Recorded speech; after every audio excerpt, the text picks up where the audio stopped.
Você me dá o ok, viu? Pronto, mas agora eu estou me escutando. Não, tô não, mas não. Beleza, deu certo. Bom, o que eu estava dizendo, né? O pessoal está chegando aos pouquinhos, então eu vou repetir algumas coisas. Boa noite para todo mundo. É muito bom reencontrá-los, né? Minha turminha querida do coração. Saber que todos estão bem, que todos estão conduzindo da maneira que podem essas atividades. E o que eu estava dizendo para as pessoas que estavam no início é que a gente está vivendo um momento muito difícil, né, da história da humanidade, enfim. A gente está participando disso tudo, não só preocupado com a pandemia, com as questões de saúde, mas também tendo que se adaptar a um novo estilo de vida, né? E, sobretudo, na condição de estudantes, né, que vocês estão, imagino, se sentindo ainda muito sobrecarregados, né, com muitos afazeres, muitas atividades, muitas aulas para assistir. Cada professor acaba adotando uma metodologia diferente de avaliação, de explanação do conteúdo, e tudo isso demanda um tempo, né, para que a gente possa se adaptar mesmo, né? E, por essa razão, eu optei por fazer esse encontro. A princípio, a instituição, ela não obriga a gente a fazer um videoaula, não há essa imposição, o MEC não obriga. O que há obrigatoriedade é que haja o acompanhamento, mesmo que virtual, né, das nossas turmas, das nossas disciplinas. Quando eu elaborei meu plano didático virtual, eu jamais cogitei live, videoconferência, Skype, Zoom, Google Classroom. Eu nem sabia da existência dessas ferramentas, né? Vocês sabem que eu sou meio que um fracasso tecnológico. Mas aí eu fiz uma live na semana passada, até agradeço eventualmente aqueles que estiveram lá, com um colega meu, professor, e descobri que não tem muito bicho de 7 cabeças, não. E aí me apresentaram alguns aplicativos, como o Skype, o Zoom, né, que a gente pode ficar um pouco mais reservado e falar sobre assuntos que interessam somente a uma turma específica, e cá estamos nós para contextualizar algumas coisas e dar prosseguimento à nossa matéria, tá certo? Primeiro, digitem aqui, porque digitando eu vou conseguindo acompanhar. Com relação ao material que eu coloquei no sistema, né, eu vi que muitos tiveram acesso, eu coloquei também no grupo de WhatsApp, todos entenderam, gostaram, estava didático, era um material de revisão, então eram assuntos que a gente já tinha trabalhado, deu para acompanhar direitinho? Beleza, ok, temos então aí um feedback. Eu acho que nós paramos nas obrigações divisíveis e indivisíveis, não é isso? Eu acho que a gente conseguiu ver até as obrigações alternativas, e o nosso próximo assunto, né, seria divisíveis e indivisíveis. Nas alternativas, salvo engano, ficou faltando falar sobre as facultativas, não foi isso? Me confirmem, porque faz um tempinho, mas eu acho que foi. Então, vejam só, para a gente dar uma recapitulada, né? Essas várias obrigações que existem no nosso Código Civil, elas estão, pela doutrina, sistematizadas, organizadas em classificações, né? Em modalidades obrigacionais. De modo que a primeira classificação que a gente viu foi com relação à natureza do objeto, dar, fazer, não fazer, né? A segunda classificação foi com relação à quantidade de objetos, portanto, alternativas, cumulativas e facultativas, certo? Com relação à pluralidade de objetos, eu quero dizer que essas obrigações, elas possuem várias prestações dentro de uma mesma relação. Então, se é cumulativa, os objetos estão conectados pela partícula e dão ideia de adição, né? Portanto, cumular, juntar. O devedor ele só se libera quando ele fornece todos esses objetos à pessoa do credor, e aí eu me lembro de em sala ter dado alguns exemplos, né? Então, se eu devo a Tiago um carro e uma moto, então eu, devedor, tenho que fornecer esses 2 objetos. Se eu devo a Luzia a prestação de um serviço e também o fornecimento de um bem material, então eu tenho que fornecer os 2 objetos para que eu seja considerado adimplente, para que eu seja considerado exonerado dessa obrigação, não é isso? As alternativas, elas possuem um regramento diferenciado, porque elas têm tutela no Código Civil. Cumulativas e facultativas, não, são construções da doutrina. Tanto é que no livro de Gonçalves, vocês vão encontrar das obrigações alternativas, certo? Então, elas são as únicas que possuem regramento, artigos, dispositivos que falam sobre ela. tá bom? E aí, nas alternativas, a gente já vai ter uma ideia de escolha, né? A gente vai ter uma ideia de opção. O próprio nome sugere isso, né? Alternância. Então, eu vou ter objetos que estão conectados pela partícula ou, geralmente a partícula ou, né? Então, eu devo à Efigênia a entrega de uma moto ou a prestação de um determinado serviço na sua casa. Então, aí admite-se uma escolha, né? Então, para que o devedor ele seja considerado completamente exonerado, haverá uma escolha que determine qual desses objetos deverá ser fornecido, tá certo? Então, o que essas obrigações, a princípio, têm em comum? Todas elas possuem muitos objetos reunidos. Até aqui, o que elas têm de diferente? Nas cumulativas, todos devem ser fornecidos, e nas alternativas, apenas um deles, por força de um ato chamado escolha, tá certo? O regramento da escolha das obrigações alternativas, isso eu estou revisando, eu sei que a gente estudou em sala, mas eu estou revisando para a gente não perder, né, o fio da meada. O regramento das obrigações alternativas diz que a escolha pertence ao devedor se outra coisa não foi estabelecida contratualmente. Então, esse regramento segue a mesma diretriz das obrigações de dar coisa incerta. Lá nas obrigações de dar coisa incerta, nós escolhíamos em cima da qualidade. Eu tenho um objeto que possuía gênero, quantidade, mas não possuía a qualidade. Então, a escolha cairia em cima dela. E o regramento jurídico é idêntico. Pertence ao devedor se outra coisa não foi estabelecida contratualmente, certo? Então, no caso da alternativa, a gente não vai escolher qualidade, a gente vai escolher um objeto ou outro objeto. E aí, essa escolha, mais uma vez, pertence ao devedor se outra coisa não foi estabelecida. Porém, se essa outra coisa foi estabelecida, isso tem que ser respeitado, tá certo? Então, se o contrato diz que a escolha do credor, que é a escolha de uma terceira pessoa, que eu tenho uma pluralidade de optantes, ou então que se admite sorteio, então o que tiver no contrato, a gente respeita. Se o contrato for silencioso e não falar nada a respeito disso, então a escolha recai sobre o devedor, porque o código entende o devedor como sendo um polo vulnerável, né, um polo hipossuficiente dessa relação obrigacional. Então, muitas vezes, em muitos casos, né, o Código Civil ele se pronuncia favoravelmente à pessoa do devedor. E não é por uma benesse, né? Não é para passar a mão na cabeça do devedor, mas é porque ele entende que o devedor ele é vulnerável frente ao poder econômico do credor. Então, ele está na posição de pagar e o credor de cobrar. Então, por isso, muitas vezes, o Código defere ao devedor algumas dessas prerrogativas. Oi, alguém falou? Oi, o Rafael. Oi, querido. Ei, minha vida, deixa eu te pedir uma coisa. Diz. Quando tu tiver um tempinho aí, dê só uma recapitulada para mim, que foi uma página que caiu uma coisinha de café em cima e desgraçou, meu cara, com relação às figuras híbridas. Ah, tá, beleza, recapitulo sim, beleza, nem se preocupe. Voltando para as questões das alternativas. E aí eu dei todo aquele regramentozinho que está lá no slide para vocês e que também eu cheguei a copiar no quadro com relação à impossibilidade dessas prestações, né? Então, se foi com culpa, se foi sem culpa, se um só objeto se perdeu, se vários se perderam, qual é a solução disso, qual é a solução daquilo, se a escolha era do credor, se a escolha era do devedor. E aquilo, gente, é matemático, né? É estudar o que realmente está ali naquele roteiro e conseguir implementar, né, em um caso concreto que futuramente a gente vai fazer isso através do nosso grupo de WhatsApp. A priori, né, eu criei esse grupo de WhatsApp no sentido de fazermos dele um fórum, né, um fórum de debates. Claro que a gente só vai poder manusear uma vez por semana, porque vocês devem estar cheios de grupos e eu também. Então, não adianta a gente, né, ficar falando todos os dias. Então, eu pensei em usar aquele ambiente para que a gente levasse um caso prático, uma situação hipotética, e aí a gente pudesse conversar, pudesse, né, resolver algo nesse sentido. Mas foi algo que ainda não deu certo, porque vocês estão tendo aulas, às vezes, né, durante à noite, enfim, e como eu sei que está esse ritmo bem complicado, de muitas disciplinas e aulas e materiais, eu não quis sobrecarregá-los, né, com essa atividade a mais. Daqui a pouquinho vocês vão escutar muito barulho, porque eu estou em casa, a minha casa é um lugar, assim, gente, que habita uma tribo estranha, né, eu ouço vozes o tempo inteiro, é uma coisa complicada, mas enfim.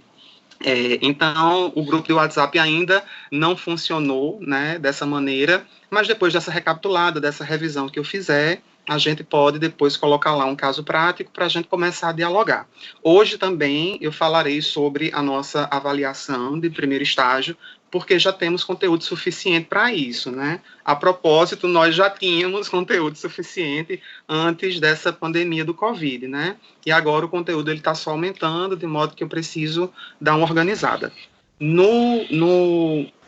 Antes de partir para as obrigações divisíveis e indivisíveis, né, que é a última parte do slide que eu encaminhei, alguém está com o microfone aberto. Oi, alô?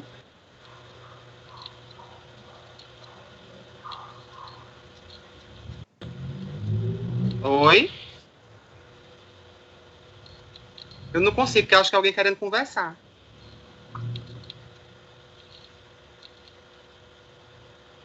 Gente, tem alguém com o microfone aberto. Olhem aí, de vocês, você fica saindo ruído. Oi, amor. Ei, deixa eu dizer, no slide não vai até obrigação alternativa, não? Eu acho que eu coloquei divisíveis e indivisíveis, não? Não. Tá, então, mas eu já tenho pronto, eu achei que eu tivesse mandado. De todo modo, eu cadastro daqui para amanhã esse conteúdo, tá certo? No caso, esse facultativo, você vai cobrar a obrigação facultativa? Vou falar agora. Tá certo. Tá bom? Mais alguém? Não? Tá. Então, antes de a gente partir para um próximo assunto e de eu recapitular aquilo que Rafael mencionou, e acho que acho que a Efigênia também, sobre as figuras híbridas, eu vou falar sobre as obrigações facultativas. Eu acho que pelo tamanho do quadro, quando a gente se encontrou em sala de aula, eu só fiz escrever o nomezinho, obrigações facultativas, né?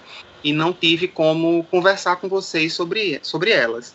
Mas as obrigações facultativas, elas pertencem a essa mesma classificação, então são cumulativas, alternativas e facultativas, tá certo?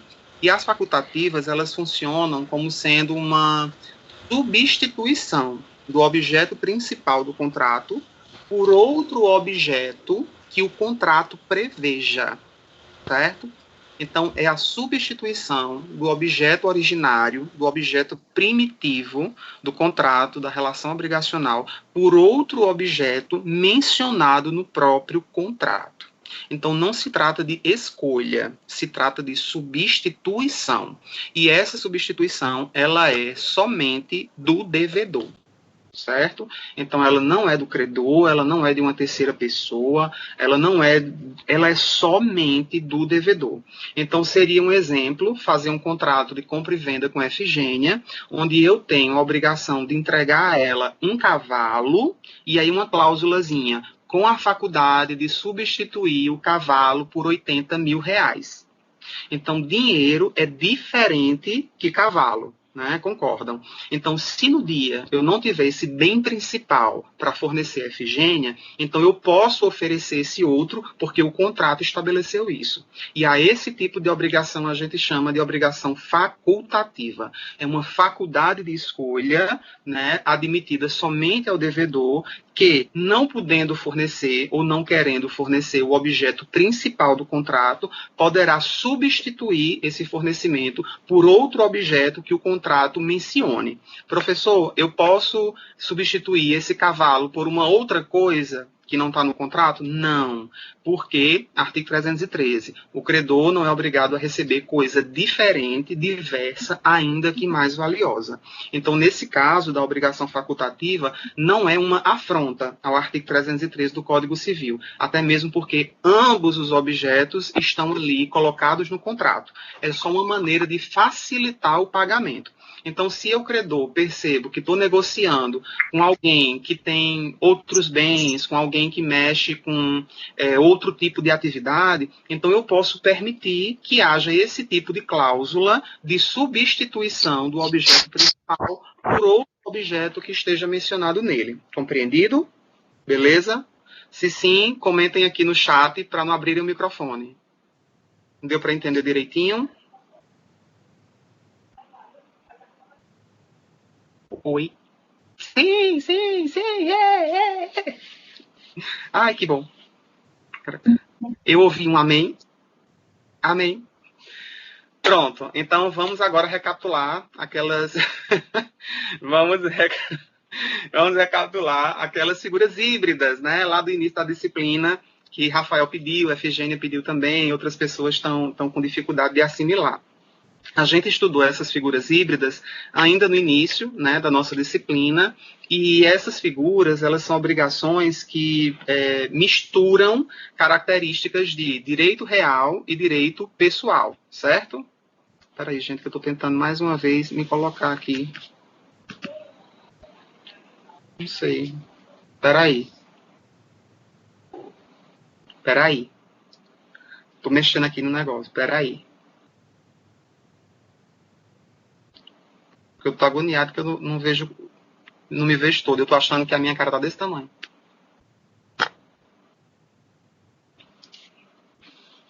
Sei não, viu?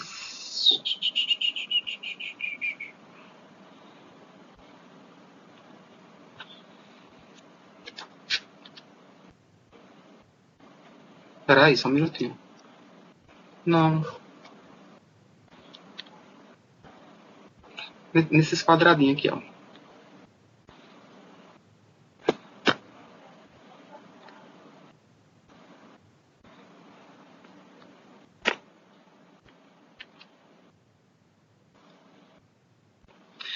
Como é, Tiago, que eu faço pra eu me ver todinho?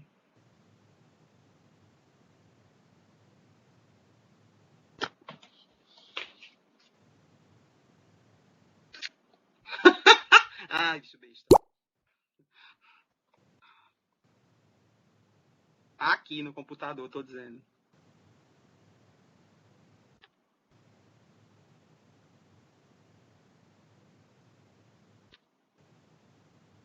Estão me vendo?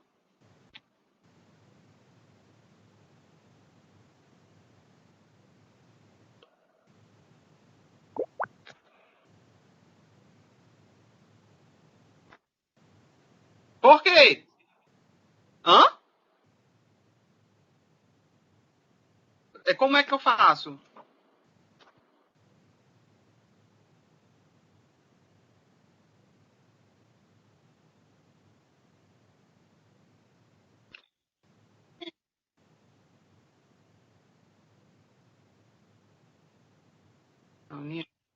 Ah, então tá bom. Vixe, Maria. Então vamos enquadrar melhor? Melhor? Tá bom. Quero. Ah. Ai, não adianta, não adianta, eu gostei de mudar mais. É o que, Rafael? Não adianta mudar mais a posição, porque eu já postei no story. Sei não, viu? Bom, gente, então vamos dar prosseguimento, né?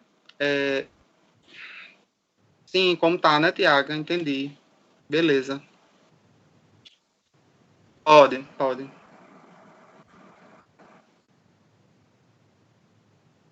Tá. Tô esperando voltar para mim a imagem.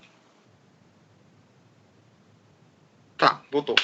Pronto, gente. Então, com relação a essas figuras híbridas que a gente tinha visto no início da disciplina, né? Elas são obrigações que não constam, via de regra, no Código Civil, de maneira específica, né? De maneira detalhada, sistematizada com artigos, mas elas são construções da doutrina. E, obviamente, o ordenamento jurídico brasileiro recepciona, aceita, a jurisprudência reconhece, sem nenhum problema.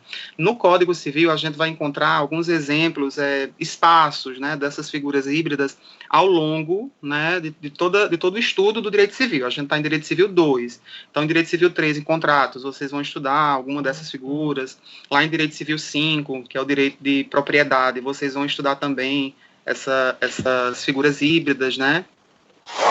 E elas são 3, né? Ônus reais, próprio terreno e obrigações com eficácia real.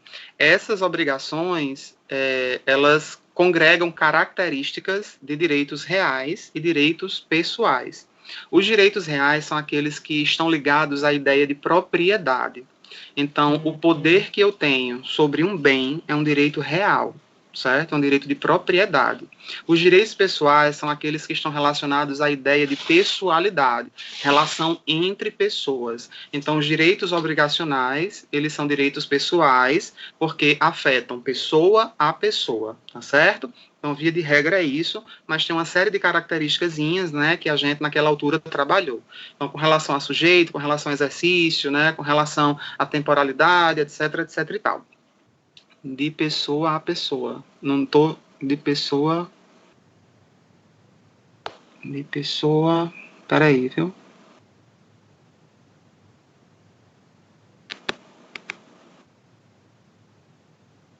Minha tela está dividida em 3, tá uma bagunça aqui. Pois bem, com relação. Repete, por favor. Os direitos reais estão ligados à ideia de propriedade, né? Vinculam pessoa-coisa. Então, o direito que eu tenho sobre o meu bem, na verdade, é um poder que eu tenho sobre ele, né? E aí a gente chama direito real, res, coisa, portanto, direito real. E os direitos pessoais são aqueles que vinculam pessoa a pessoa, como, por exemplo, uma relação jurídica obrigacional. Então, eu tenho 2 ou mais pessoas vinculadas em razão de uma obrigação. Aí, o que é que a gente faz? A gente junta tudo isso, né, mistura essas características e surgem os direitos... Não estou conseguindo ler, mas o chat...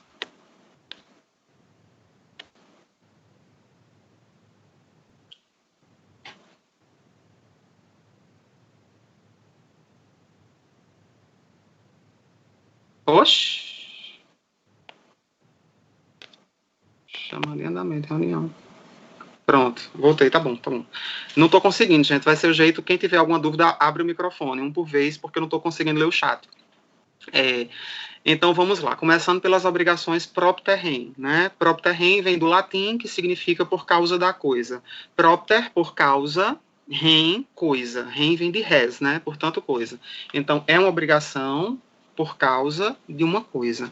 Então, pelo simples fato de eu ser detentor de um determinado direito real, recai sobre mim uma obrigação. Então, se eu tenho imóvel, eu tenho a obrigação de pagar o IPTU. Se eu tenho um automóvel, eu tenho a obrigação de pagar o IPVA.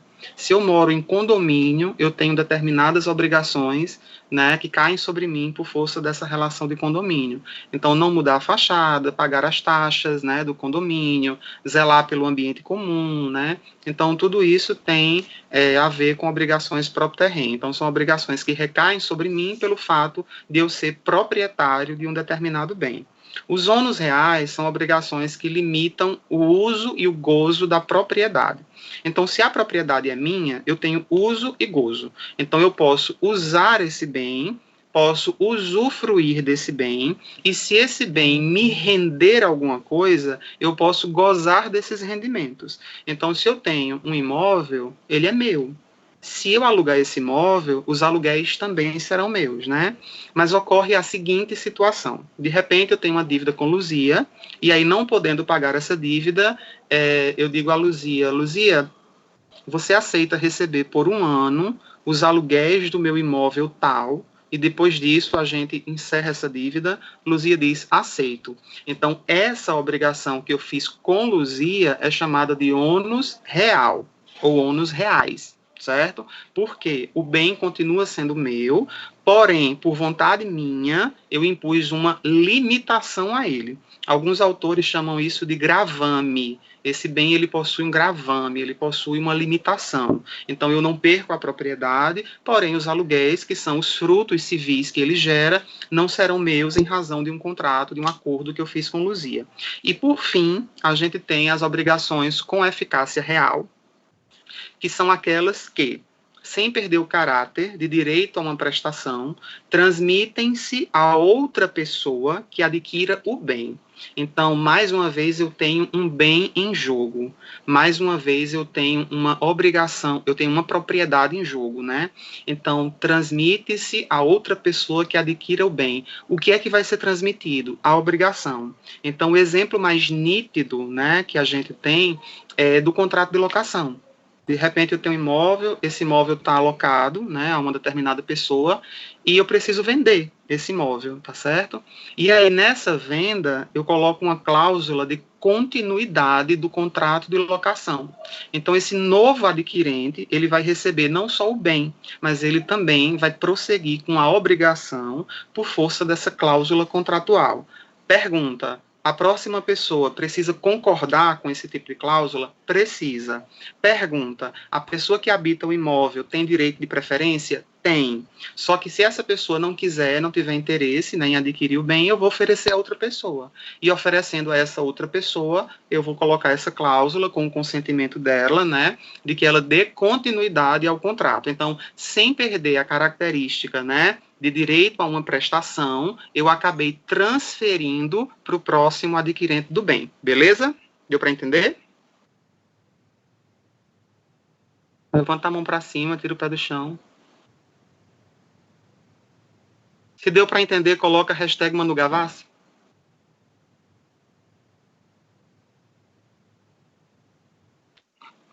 Gente, só vi um cacá. Sim, porque eu tô com a mão ocupada aqui. Deu certo.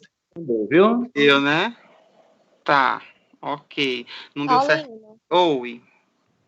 no caso, o ônus real, ele não responde o proprietário, além dos limites do respectivo valor, Exato, exato. Só até o e limite o do outro, concordar. ele responde o devedor com todos os seus bens, né? Porque é ilimitado Não entendi. Fiz na pergunta. Que outro? o próprio terreno. Próprio terreno recai sobre uma pessoa por força do direito real que ela possui. Não há uma limitação, porque o rol de obrigações próprio terreno não é taxativo, né? Porque Então, ele não se encontra vinculado com a coisa. exato, exatamente. Boa observação. Boa observação. Deixa eu ver se eu entendi aqui. Essa obrigação com eficácia real são os que não perdem o caráter de obrigações, né? Mas transferem uma para a outra. E uma pessoa para a outra. Exatamente. Obrigada. De nada. Bom, e agora a gente chega a uma outra classificação. Estou olhando a hora porque eu tenho uma live também com o pessoal do P2, mas dá tempo, é só 8 horas. Agora a gente chega a um outro grupo, né, de modalidades obrigacionais, que são... Tá escuro, tá? Ou tá bom? Tá bom? Tá ótimo, tá ótimo. Ave Maria, essas fotos que Valéria mandou dão um ó. Gente, se eu me ajeitar, porque se forem fazer print, né, aí eu tenho que me ajeitar. Peraí, a gente toma uma aguinha, né, que ninguém tá obrigado, né? Professor, mandei sem querer, viu? Eu também não sei mexer direito nessas coisas, não. Enfim, com relação às obrigações divisíveis e indivisíveis, que eu mencionei, mas eu vou conferir aqui se eu mandei mesmo para vocês. A Efigênia agora me colocou essa dúvida. Deixa eu ver. Uma obrigação... o de vocês realmente terminou em alternativas. Tem razão. Então, eu vou ficar devendo um materialzinho sobre obrigações divisíveis, indivisíveis e solidárias, tá certo? Então, a gente... Não é para passar. Então, a gente encerra para o primeiro estágio em obrigações alternativas. E daqui a pouquinho eu vou falar como vai ser esse primeiro estágio, certo? Agora a gente começa um assunto do segundo estágio, que igualmente eu vou produzir um materialzinho, colocar lá no sistema e no grupo, né, para que vocês possam depois imprimir, sistematizar, dar uma lidazinha, tá certo? Entenderem melhor. Mas aí eu vou começar conversando com vocês, como vai ficar gravado, depois vocês podem recorrer, né, a essa gravação no caso de alguma eventual dúvida. Pois bem, a gente acabou de ver obrigações com relação à pluralidade de objetos, né? Vários objetos dentro de uma mesma relação. Agora a gente vai mudar, né, essa relação obrigacional e vai estudar a obrigação com relação à multiplicidade de pessoas, sujeitos. Então eu vou ter um só objeto, mas eu vou ter várias pessoas envolvidas. Então agora a classificação é com relação à multiplicidade de sujeitos. certo? Não com relação à multiplicidade de objetos. Objetos, prestações. Então, sempre que eu tiver um credor, um devedor e entre eles várias prestações, as obrigações serão cumulativas ou alternativas ou facultativas, certo? Agora, se eu tenho um único objeto, uma única prestação, porém vários credores e vários devedores, então eu vou ter uma obrigação divisível, indivisível ou solidária. Deu para entender? A nossa classificação de agora. Hashtag Manu Gavassi. Pronto. Eu creio que dá para entender, Rafael. Ah, inferno, diz. Sabe o que foi, criatura? É porque a internet hoje à noite não está muito boa. Sabe? Que quando eu perco o meado da história. Tu acha? Isso é uma conspiração. Quem é que ia falar? Tiago ia falar alguma coisa? Diz.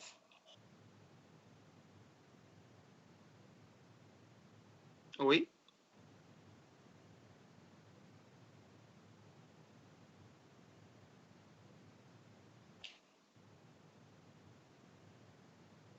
Tá, ok. Vamos lá. Com relação àquela segunda classificação, muitos objetos e um só sujeito ativo e um sujeito passivo. Com relação a essa nova classificação, eu tenho vários sujeitos, várias pessoas e um único objeto. Então, por exemplo, Rafael, Tiago e Efigênia são devedores de um cavalo a Paulino. Então, eu tenho o quê? Qual é o objeto dessa relação? Cavalo. É só um. Só tem uma prestação. Porém, agora eu tenho várias pessoas envolvidas. Deu para entender? Pronto. Espero que sim. Ok. Beleza. Então, nesse caso, eu tenho vários devedores que devem um cavalo a Paulino. Não é assim? A grande questão das obrigações com relação à multiplicidade de sujeitos, à variedade de pessoas, é a pergunta: como esse objeto vai ser fornecido? Como esse objeto vai ser cobrado? Professor, são 3 pessoas devendo um cavalo a um credor. Esse credor ele vai cobrar uma parte do cavalo a cada pessoa. Esse credor ele vai cobrar o cavalo inteiro de uma só pessoa, né? E se essa só pessoa pagar esse cavalo, ela vai ficar no prejuízo e as outras pessoas não vão pagar ela, né? Então essas dúvidas começam a aparecer.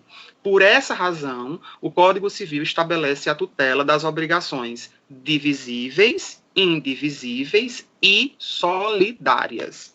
Então, com relação às muitas pessoas que podem habitar numa relação obrigacional, esta obrigação ou será divisível, ou será indivisível, ou será solidária, tá certo? Então, sempre que tiver várias pessoas e um único objeto, a gente vai resolver essa obrigação através do entendimento do que é uma obrigação divisível, do que é uma obrigação indivisível e do que é uma obrigação solidária. Correto? Entendido? Beleza? Espero que sim. Espero que sim. Pois bem, então vamos começar pelas obrigações divisíveis e indivisíveis, certo? Depois a gente deixa, né, um tempinho para solidariedade, talvez em um outro momento, né, caso não dê tempo a gente falar sobre elas hoje.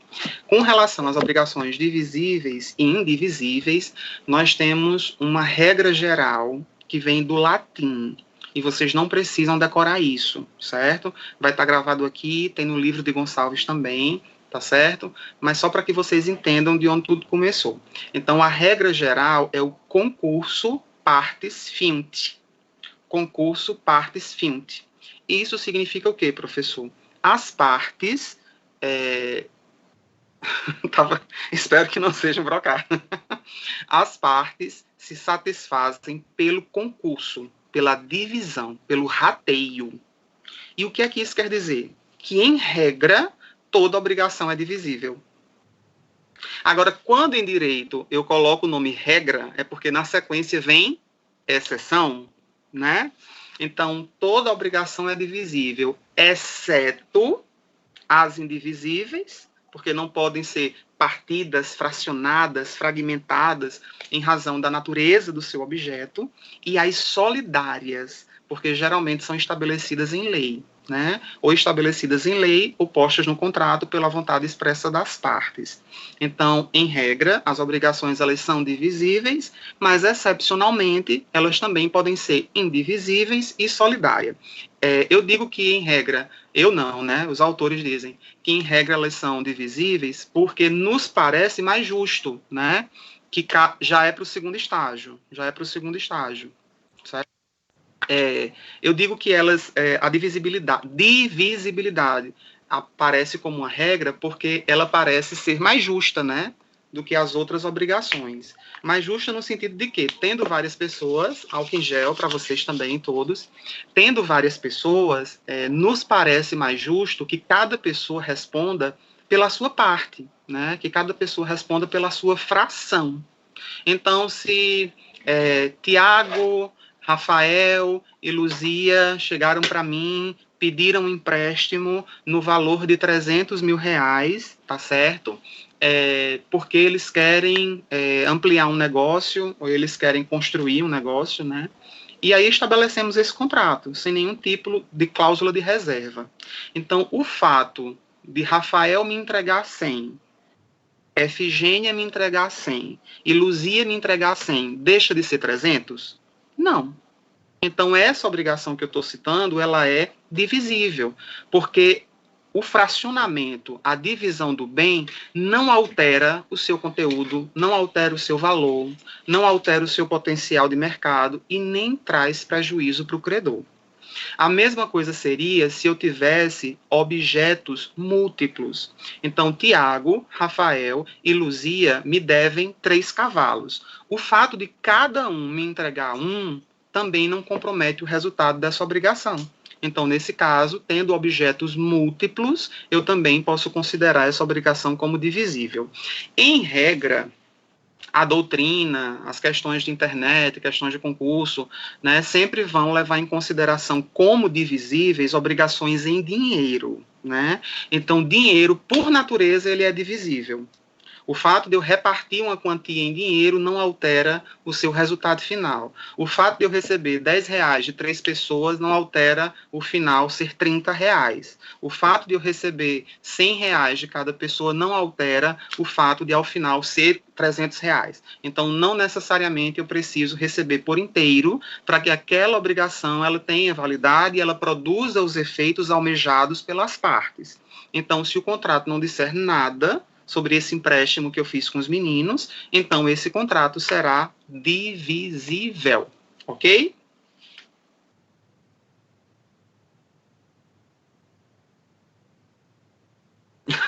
Vá um pouco para a esquerda, peraí, direita, esquerda.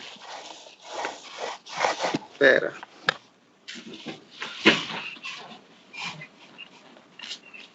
Tá bom?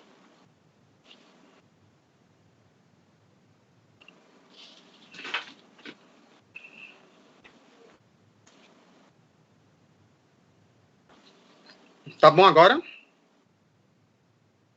Alô, produção? Cabelo ok, sobrancelha ok. Alô, produção, me dá um feedback. Saber se tá tudo ok.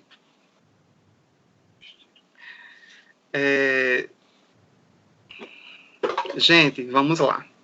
Com relação às obrigações ainda divisíveis, né? Essas obrigações divisíveis, elas reúnem várias pessoas e cada uma é responsável por si. Alguns autores, eles citam até alguns trechinhos, não sei se vocês perceberam, mas em algumas obrigações eu coloquei lá no material, trecho de música, algum pensamento de algum autor, para a gente conseguir associar, né? Então, na obrigação divisível, a gente pensa o seguinte, é cada um por si, Deus por todos, tá certo? Então, se eu estabeleço uma obrigação divisível, eu, credor, vou cobrar de Tiago somente os 100 mil reais. Do empréstimo de 300 que ele, Luzia e Rafael contraíram. Então, eu só vou poder cobrar do devedor a parte que cabe a ele. Do mesmo modo, com relação a Rafael, só vou poder cobrar dele a parte e a Luzia também, e isso é a consequência de uma obrigação divisível. Se a gente pensar o contrário, o devedor também só tem a obrigação de fornecer a sua parte. Professor, e se a outra pessoa não fornecer a dela? Problema. aí o credor que lute, né? Então o credor ele vai mover provavelmente uma ação de cobrança contra essa pessoa, né? Vai tentar arrecadar os bens que eventualmente ela possua, né? Através de medidas judiciais, mas o outro devedor não vai responder por isso, tá certo? Então cada um vai responder por si. Já eu chego na questão bancária, certo? Estão me perguntando aqui a questão de banco. Geralmente, os bancos, eles fazem empréstimos individuais, né? E exigem garantidores, ou fiadores, né? Ou avalistas, né? No caso do FIES, por exemplo, né? Um fiador, no caso de nota promissória, letra de câmbio, né? São avalistas, né? Porque o aval é uma garantia para títulos de crédito, tá certo? Os bancos geralmente fazem esses contratos individualmente e aí estabelecendo esses garantidores, tá? E com relação a isso, há a possibilidade de você agir totalmente contra uma das pessoas. Então, quando a gente vai aderir a um contrato bancário, que são os contratos de adesão, a gente tem que ler todas aquelas letrinhas miúdas, né, que tem lá. Porque ou o contrato vai estabelecer a indivisibilidade contratual, então vai dizer, olha, eu quero receber isso aqui, mas eu quero receber em 30 dias, por inteiro, de uma só pessoa, certo?